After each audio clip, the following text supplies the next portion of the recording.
এই উপনিষদের প্রতিপাদ্য এই যে ব্রহ্ম বা ব্রহ্মণ্য দেবী হলেন আদি, স্বয়ম্ভু ও স্বতন্ত্র। তিনি অনন্ত, অসীম, এক এবং অদ্বিতীয় ঘনীভূত শক্তি। তার ঊর্ধ্বে কেউ নেই, কিছু নেই। পরমেষ্ঠী ব্রহ্মা বা হিরণ্যগর্ভ বা প্রজাপতি, এমনকি দেবরাজ ইন্দ্রও তার অধীন।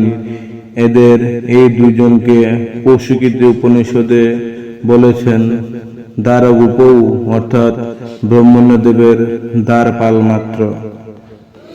সমস্ত দেবকে, সমস্ত পুরুষকে নিরোধ করে, প্রণোদ করে এই ব্রহ্মণ্যদেব তাদের অতিক্রম করে আছেন।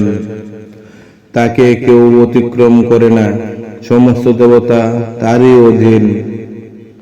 তার ভয়ে বায়ু প্রবাহিত হয়, সূর্য উদিত হয়, অগ্নি, ইন্দ্র, যম আপন আপন কর্মে প্রবৃত্ত হয়। অর্থাৎ তিনি সকলের নিয়ন্ত্রণকর্তা, তিনি পরিচালক। সর্বক্ষেত্রে বিভিন্ন রূপে তারই শক্তির প্রকাশ।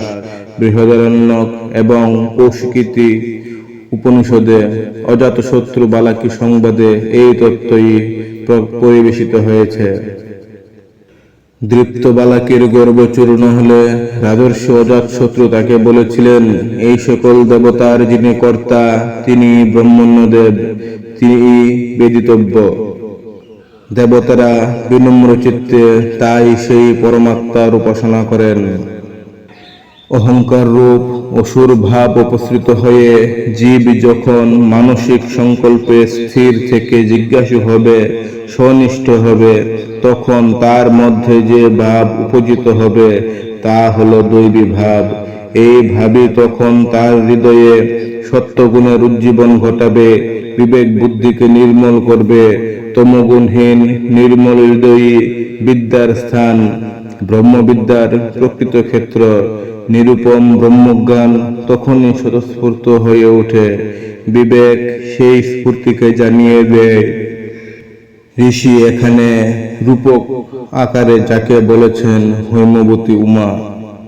ব্রহ্ম নিরূপম, ইহজগতে দৃশ্যত এমন কোনো বস্তু নাই যা তার উপমা হতে পারে। তার সঙ্গে তুলনা দেবার কোনো বস্তু নেই। তার পরিচয় মহজ্জস। আরো বলেছেন, ইনি প্রথমে ছিলেন, গর্ভমধ্যেও তিনি, জনিষ্যমানও তিনি, সর্বত্র বিচরণকারী, সর্বত্র তার মুখাদি অবয়ব। তিনি অচিন্ত শক্তিবিশিষ্ট। জাগতিক বস্তুবোধ নিয়েই ইহজগতে মানুষের অস্তিত্ব। আবার ঋষিরা বলেছেন, শ্রেষ্ঠ সৃষ্টি হিসেবে মানুষই একমাত্র পারে তাকে জানতে। জানার ক্ষেত্রে তাহলে তাকে অবশ্যই দৃশ্যত কোনো বস্তুর সত্তা অথবা বোধায়ত্ত কোনো বস্তুর সত্তাকে অবলম্বন করতেই হবে।